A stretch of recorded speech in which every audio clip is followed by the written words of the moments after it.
আবার ফিরে এসেছি।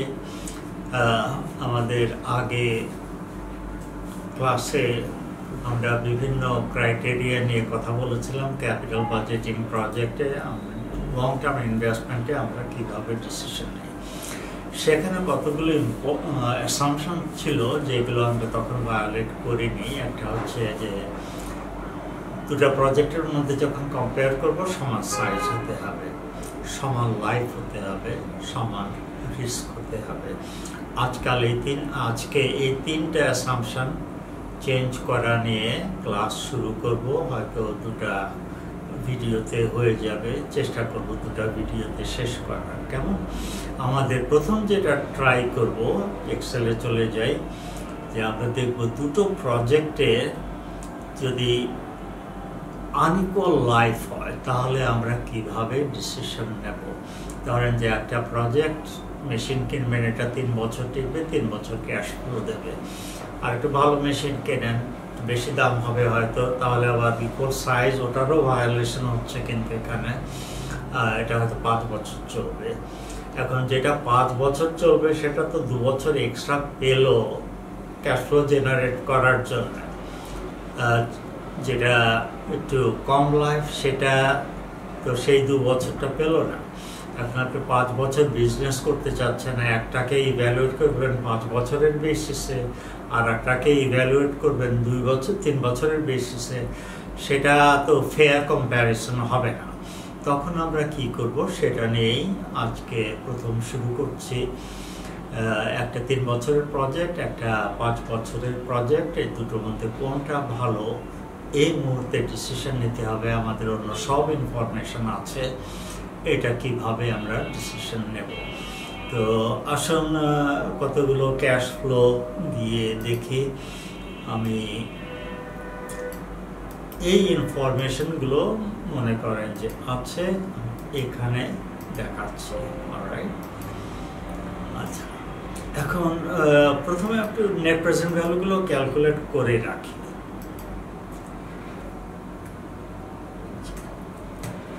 নেট প্রেজেন্ট ভ্যালু 16% আমি নেট প্রেজেন্ট ভ্যালু ক্যালকুলেট করব। এটা একটা আনইউজুয়াল জিনিস হচ্ছে, দেখতে পাচ্ছি। আমি একটু ভয় পাচ্ছি কি হবে, দেখি কি হয়। এখানে যদি আমি নেট প্রেজেন্ট ভ্যালু ক্যালকুলেট করি, আমাকে রেট দিতে হচ্ছে 16%। ভ্যালুগুলো এই তিনটা প্রথমে দেব, তারপরে বিয়োগ করতে হবে আমাকে 60,000 টাকা। 6,000 হচ্ছে 60,000 টাকা। তাহলে নেট প্রেজেন্ট ভ্যালু হচ্ছে 3831.93। মানে হচ্ছে আমি যদি এই ইনভেস্টমেন্টটা করি, আমাকে এখন 60,000 টাকা জোগাড় করতে হবে। এটা 3 বছর চলবে, এখানে কোনো ক্যাশ ফ্লো নেই, এখানে কোনো ক্যাশ ফ্লো নেই। তাহলে আমি এইগুলো যদি এখন 16%-এ বিক্রি করতে পারি এই ফিউচার ফ্লোগুলোকে, তাহলে আমার মোট এই পরিমাণ নতুন সম্পদ তৈরি হবে। একইভাবে আমি এটার নেট প্রেজেন্ট ভ্যালু বের করতে পারি।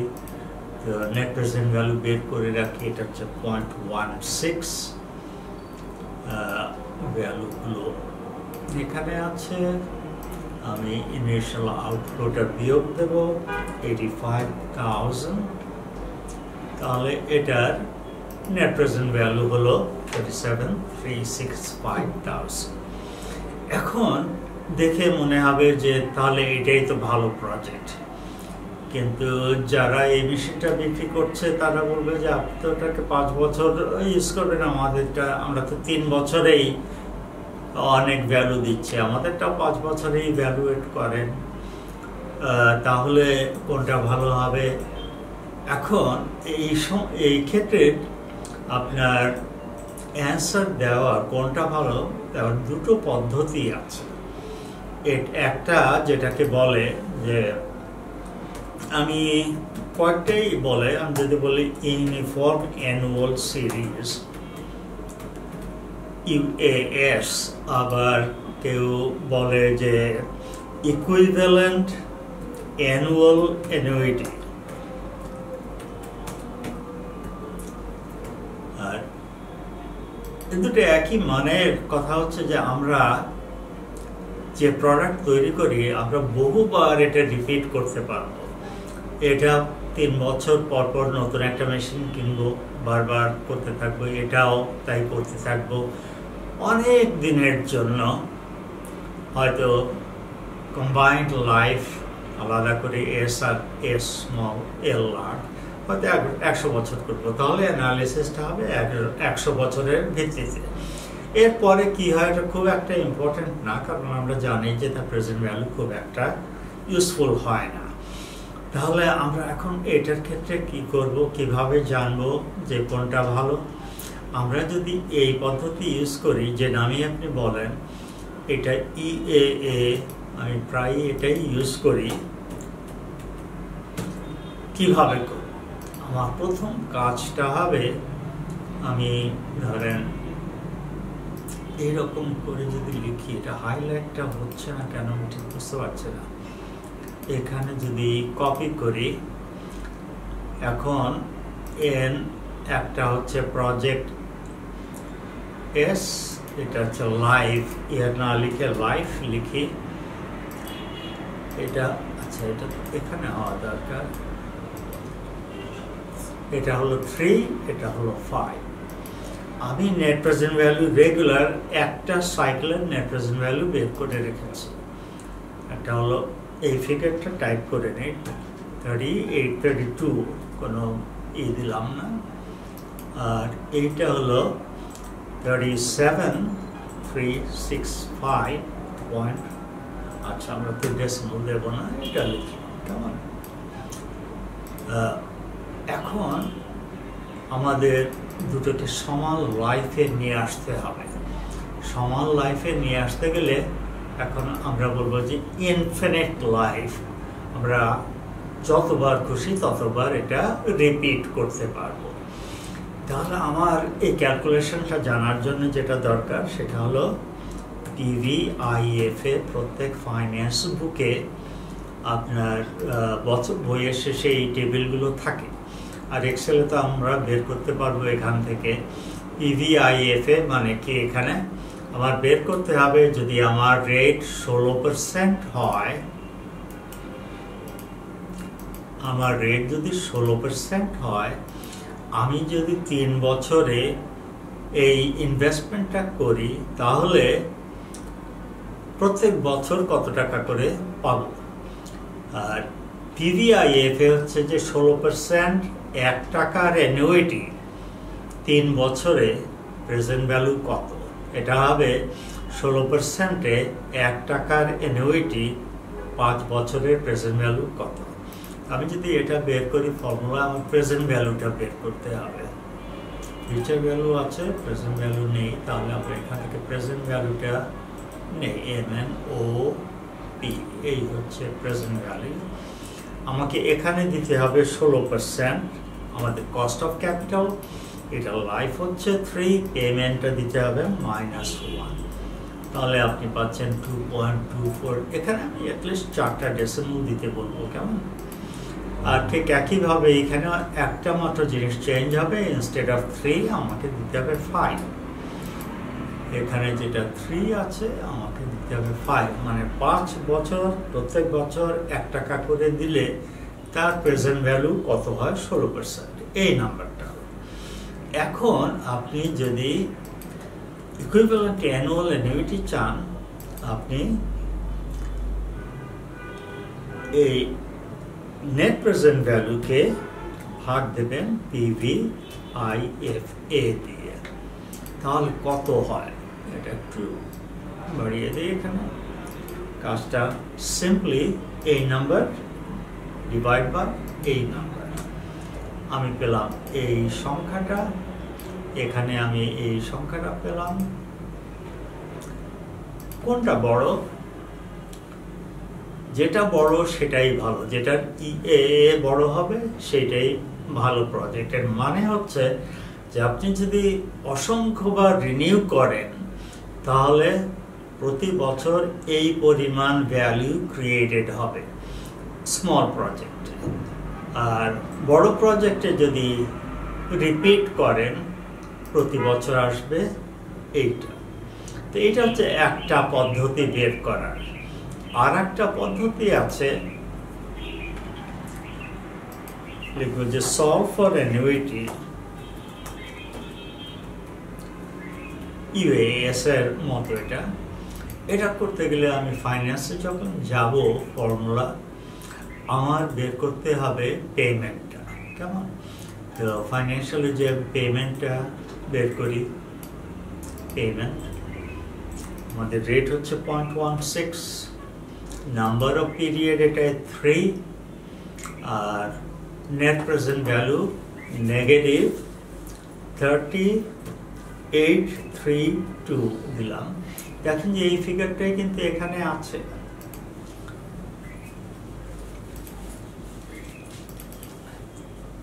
একইভাবে আমি এই কাজটা করতে পারি। এইখানে আমার দিতে হবে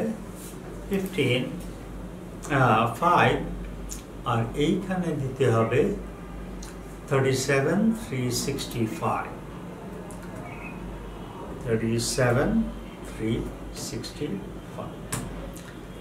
11,412 টাকা এখানেও যা আসছে, এখানেও তাই আসছে। দুটো করার দরকার নেই, যেটা করবেন, যেটা সহজ মনে করেন সেটাই আপনারা ইউজ করতে পারবেন। বেসিক আইডিয়া, যখন এই নাম্বারগুলো পাবেন, এর মানে বেসিক্যালি হচ্ছে যে আপনি যদি অনন্তকাল পর্যন্ত এই বিজনেস করে থাকেন, বারবার ইনভেস্টমেন্ট করে করে, তাহলে যে প্রজেক্টটা বছরে বেশি করে দেবে সেইটাই ভালো প্রজেক্ট, সেইটার ভ্যালু বেশি। প্রত্যেক বছর ভ্যালু ক্রিয়েশন হচ্ছে 13,000 টাকা মতো করে। কেমন? তো এইটা হচ্ছে প্রথম পদ্ধতি, ইউনিফর্ম অ্যানুয়াল সিরিজ বা ইকুইভ্যালেন্ট অ্যানুয়াল অ্যানুইটি। আর আরেকটা প্রসেস যেটা একটু ঝামেলা, এটা খুব একটা কঠিন হবে না। যখন একটা 3 বছর, একটা 4 বছর, একটা 3 বছর, একটা 5 বছর, তাহলে আপনাকে ঠিক সেই পর্যন্ত রিপিট করতে হবে যখন দুটো প্রজেক্টই একই বছর শেষ হবে। সেটা হচ্ছে যে রিপ্লেসমেন্ট চেইন বা কমন লাইফ। এখানে আমি দেখতে পারি কিভাবে করব। আমি যদি একটা এভাবে করি যে ইয়ার, আমি জানি না কত বছর যাওয়া লাগবে, আমি এখানে 0 দিয়ে শুরু করব, 1 দিয়ে কতদূর যাব আমি ঠিক জানি না, সেহেতু আমি বেশ লম্বা একটা দিয়ে রাখি। এখানে 17 বছর পর্যন্ত আশা করি যেতে হবে না। সবটাই একটু মিডলে সেট করি। প্রথমে আছে স্মল প্রজেক্ট, তো ক্যাশ ফ্লো স্মল। আচ্ছা, আমার প্রথম সাইকেলে এইটা হচ্ছে ক্যাশ ফ্লো। কেমন? আর একটা প্রজেক্ট যেটা আছে, ধরুন এখানে লিখি ক্যাশ ফ্লো লার্জ, সেখানে কি রকম হচ্ছে, সেখানে ক্যাশ ফ্লোগুলো এইরকম আসছে। তো আমি এটা এখানে লিখলাম, এটা একই টাইম এসে। কেমন? এখন একটা 3 বছর, একটা 5 বছর এভাবে হলে তো চলবে না যে আমার এই কলামের লাস্ট যে নাম্বার থাকবে যে বছর, এই কলামের লাস্ট নাম্বার সেই বছর হতে হবে। মানে কি বোঝাচ্ছি, যে এখানে যদি আমি এই 32,000 টাকা চাই, তাহলে আমাকে এখানে 60,000 টাকা আবার ইনভেস্ট করতে হবে। করলে আমি এই টাকাটা আবার পাব। তো এটা তো মিলল না, এটা 6 বছর, এটা এখন আছে 7 বছর। এটা এখানে পাওয়া যাবে রেগুলারলি এইভাবে। এটা করলে কি করতে হবে? এটা করলে এখানে 85,000 ইনভেস্ট করতে হবে।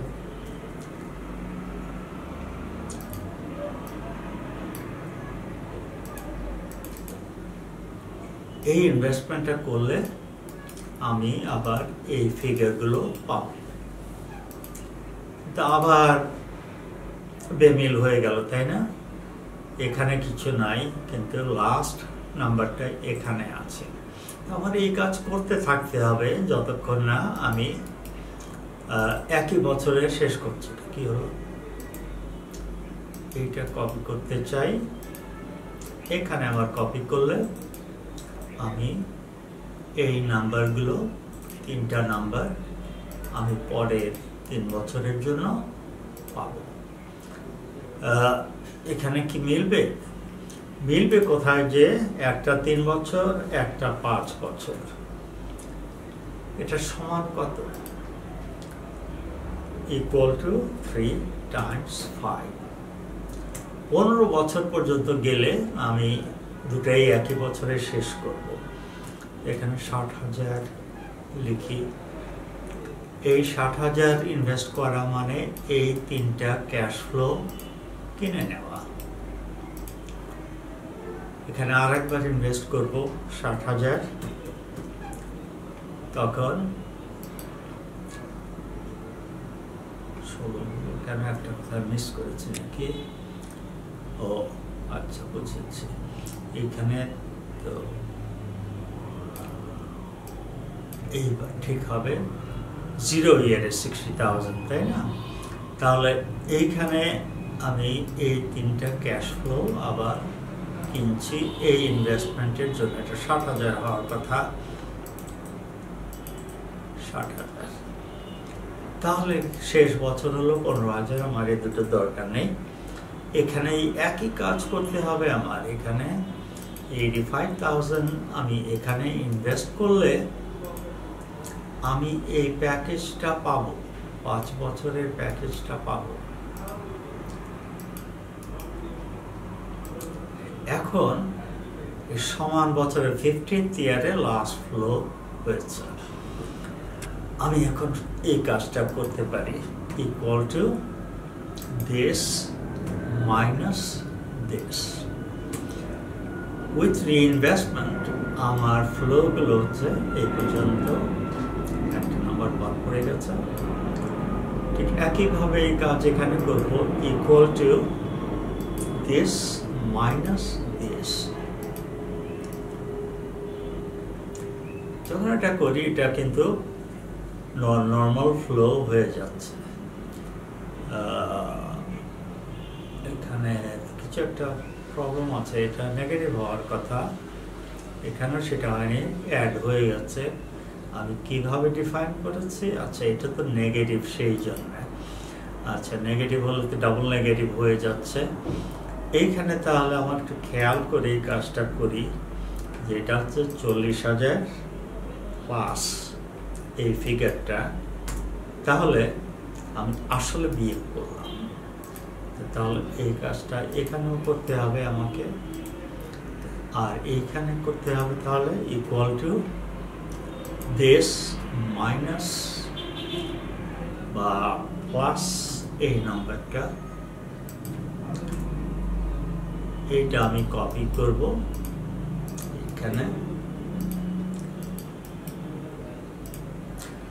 আপনি যেটাই ফলো করেন আপনার কিন্তু অ্যান্সারে একই আসবে। এখন আমার নেট প্রেজেন্ট ভ্যালু কমন লাইফে কত হলো? আমি যদি ফর্মুলায় যে নেট প্রেজেন্ট ভ্যালুটা কম্পিউট করি, আমাদের রেট হচ্ছে 16%, আর ভ্যালুগুলো ইয়ার 1 থেকে শুরু করতে হবে। এইখানে আছে এই ফিগারগুলো, আপনি সব নিলেন। D34, ঠিক আছে। এইবার প্রথম ফিগারটা বিয়োগ দেন। তাহলে 15 বছরে নেট প্রেজেন্ট ভ্যালু হলো এই টাকাটা। আর এইখানে কত? আমি যদি আবার নেট প্রেজেন্ট ভ্যালু ক্যালকুলেট করি, আমাদের 16% আছে। ক্যাশ ফ্লোগুলো এখান থেকে নেওয়া শুরু করতে হবে, শেষ পর্যন্ত নিলাম। তারপরে বিয়োগ দিতে হবে 85,000। কি এখানে কি যেন একটা হয়ে গেল মনে হচ্ছে। তাহলে 16 প্লাস G2 এইভাবে তো হওয়ার কথা না। আবার করি তাহলে আমরা করব নেট প্রেজেন্ট ভ্যালু এট 16%, তারপরে এইখানে আসবো ক্যাশ ফ্লোগুলো এখান থেকে শুরু করতে হবে এই পর্যন্ত।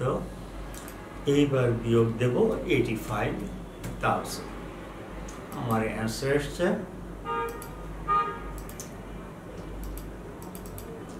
63,000। কোনটা বেশি? 15 বছরের ভিত্তিতে শর্টার প্রজেক্ট তার বেশি নেট প্রেজেন্ট ভ্যালু আছে।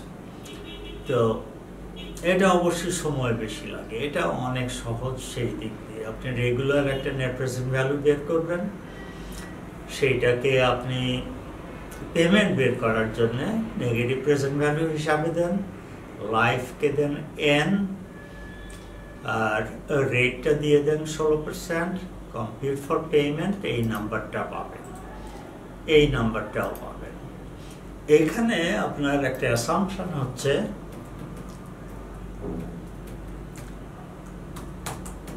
renewal for indefinite time। 100 বছরের উপরে আপনি রিনিউ করে যেতে পারবেন, এটা এমন জিনিস আপনি তৈরি করছেন। আর এইখানে আপনার সেই অ্যাসাম্পশনটা দরকার নেই, কিন্তু আপনার সমান বছরে একই বছরে যে শেষ করতে হবে, তারপরে আপনি নেট প্রেজেন্ট ভ্যালু বের করবেন। তাহলে এই একটা পদ্ধতি আমরা পেলাম যে দুটা প্রজেক্ট লাইফ ডিফারেন্ট হলে কি করতে হয়। আপনার দুটা চয়েস, একটা ইকুইভ্যালেন্ট অ্যানুয়াল অ্যানুইটি করবেন, কিন্তু অ্যাসাম্পশন একটা ভ্যালিড হতে হবে যে you can renew it for many many many years. যদি এরকম হয় যে আপনি দুটো কন্ট্রাক্ট করছেন, একটা কন্ট্রাক্ট 4 বছরের, একটা কন্ট্রাক্ট 5 বছরের, কিন্তু আপনি দুটোই করতে পারবেন না, তখন কি হবে? তখন কিন্তু আপনার খুব একটা চয়েস নেই। আপনি এটা ইনডেফিনিট রিনিউয়ালও করতে পারবেন না, এটা কমন লাইফও করতে পারবেন না। আপনার তখন একটু ক্রিয়েটিভ হয়ে একটা ডিসিশন নিতে হবে। এই পার্টটা তাহলে unequal life condition, equal life condition যদি মিট না করে, তাহলে আমরা কিভাবে ডিসিশন নেই সেটা আমরা শিখলাম।